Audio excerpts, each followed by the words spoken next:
Good afternoon, Mad's World followers. What have I been doing while it's been snowing and raining? I thought I'd share with you my Guage model railway construction that I've been trying to do for a little while now. It's been through a couple of iterations, but I think I finally got my layout sorted.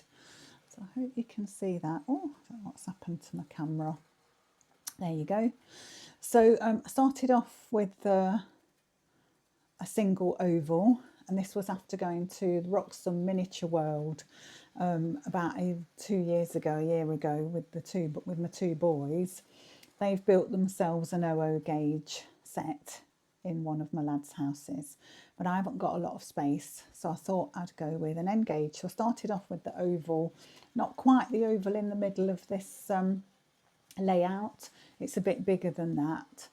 One of the boys gave me the Western Rambler, which is a Graham Fairish by Bachman kit. So that's what I started with. Lovely little train, lovely little kit, makes a nice small oval. Wanted to expand that because then I went to the Springfield Railway model railway exhibition in September, about a year ago. Really enjoyed it. I thought it was fantastic. The layouts were so inspirational. If you get to go to an exhibition, go, because it is just fantastic. So I decided to expand my layout. So I bought a few connecting railway pieces, these bits here. Still couldn't get quite what I wanted. So I ended up buying a Pecco, is it Pecco or Pico starter kit, which has lots of different bits of track in it. And went up to York for a day, went to the York Railway Museum, just a stunning place, fantastic, and ended up in the model shop up there near the York Cathedral, and ended up buying myself the little model that you can see going round at the minute. So that is the LMS Ivat Class 6409 in the black livery, and that would have been something similar that actually travelled down and up and down the Lincolnshire loops. I'm in the Lincolnshire area in the 1920s. That sort of era is what I'm looking at for my layout when I finished for the scenery. So I thought I'd share it with you just to show you how it's coming along. I think it's coming along really great. I've called this video No DCC because I'm not planning to make it digital at all. I'm just going to use analog, and I know that's going to cause me a problem if I've only got one controller, which you can see there. That came out of the Western Rambler kit because I won't be able to have two trains running simultaneously, one on the inside loop and one on the outside loop. But that's okay because I've got myself a second controller, and I'm going to set that up so that we can have two trains running simultaneously. At the minute, the Ivor will run as she is now around the inside curve and around the outside curve, and if I change the points, she will go all the way around the outside curves, the outside loop.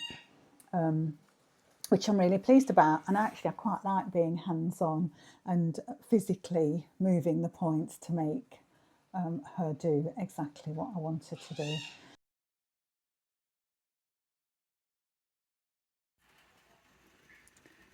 So here she is going around the small loop, and if I change the points, she'll go around the big loop like this. I'm going to change this loop, this point here, and I'm going to change this point here, there. So I've changed the two outside points, so hopefully she'll go all the way around. I've got a bit of a dead spot over there, but I'll sort that out later.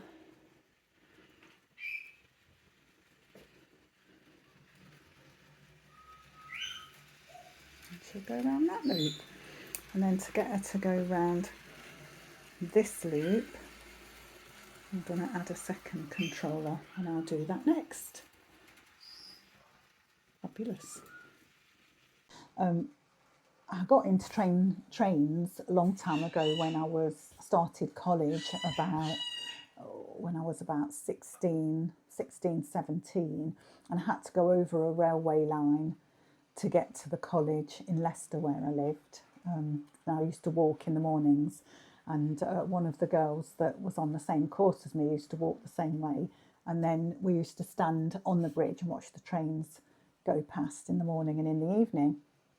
And of course then the lads used to turn up, the proper train spotters, and we learned a lot about trains, and that was where our love for them began, I think. And then life takes over and you don't do it anymore. And now I'm back into trains. I do like things all miniature anyway. I've got a doll's house that I've been working on.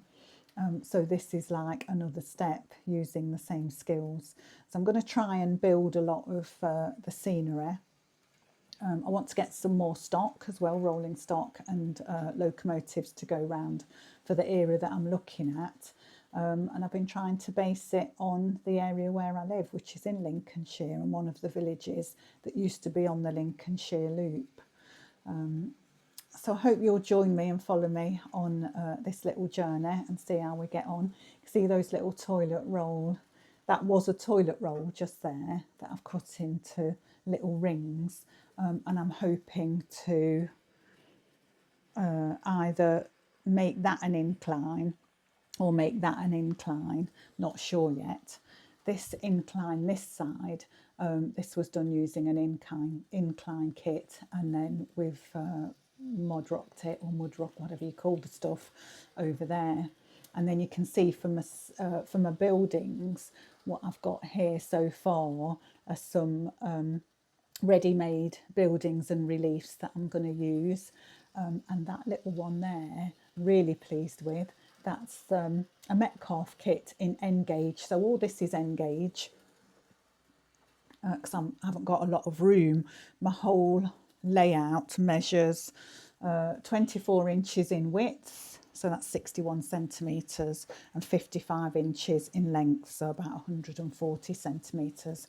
And this is just tucked away in the bedroom, one of the spare bedroom, which is my office.